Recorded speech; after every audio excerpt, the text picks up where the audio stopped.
শৈশবে ছোট্ট ছোট্ট হাঁড়ি পাতিলে কতই না রান্না খেলা খেলেছি, সেই দিনগুলো খুবই মনে পড়ে। হ্যালো এভরিওয়ান, আসসালামু আলাইকুম। সবাই কেমন আছেন? আজকে আমার ছোট্ট রান্নাঘরের প্রথম ভিডিও। আজকে আপনাদের রান্না করে দেখাবো পুঁটি মাছের ঝোল। এই জন্য প্রথমেই আমার ছোট্ট কড়াইতে তেল গরম বসিয়ে দিয়েছি। তেলটা গরম হয়ে গেলে পুঁটি মাছগুলো একে একে তেলের মধ্যে দিয়ে দিচ্ছি। মনে পড়ে সেই ছোট্টবেলায় ছোট্ট ছোট্ট হাঁড়ি পাতিলে ধুলাবালি দিয়ে মিথ্যা মিথ্যা রান্না খেলা খেলতাম, কিন্তু কখনোই আগুন দিয়ে রান্না করি নাই। ভয় লাগতো যদি হাতে ছেঁকা লাগে। মিথ্যে মিথ্যে খেলা করেই খুবই আনন্দিত থাকতাম। কিন্তু এখন বড় হয়েছি, রান্না করতে গেলে হাত পুড়ে গেলেও কিচ্ছু মনে হয় না। এদিকে কথা বলতে বলতে আমার মাছ ভাজা কমপ্লিট। আমি সবগুলো মাছ একে একে উঠিয়ে নিচ্ছি।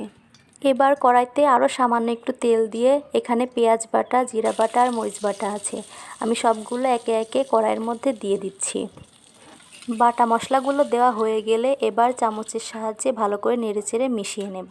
বাটা মশলাগুলো একটু কষানো হলে তার মধ্যে পরিমাণ মতো হলুদের গুঁড়া, তারপর পরিমাণ মতো মরিচের গুঁড়া, পরিমাণ মতো ধনিয়ার গুঁড়া আর শেষে পরিমাণ মতো লবণ দিয়ে মশলাটা আরও ভালোভাবে কষিয়ে নিব।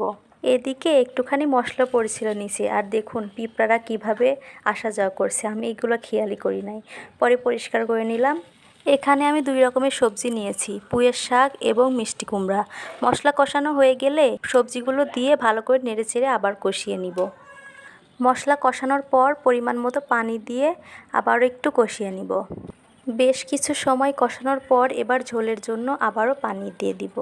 ঝোলের জন্য পানি দেওয়া হলে এবার যে পুঁটি মাছগুলো ভেজে রেখেছিলাম সেই মাছগুলো একে একে কড়াইয়ের মধ্যে দিয়ে দিব। মাশাল্লাহ, তরকারির কালারটা কত সুন্দর এসেছে, তাই না?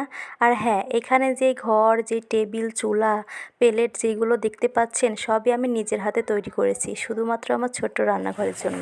এদিকে আমার তরকারি রান্না শেষ, এবার একটা প্লেটে সার্ভ করে নিচ্ছি। টেবিলে দিয়ে দিলাম খাওয়ার জন্য। আমার এই ছোট্ট রান্নাঘরের রান্নার ভিডিও কেমন হয়েছে সবাই প্লিজ কমেন্টে বলে যাবেন। আজ এখানেই বিদায় নিচ্ছি। আল্লাহ হাফেজ।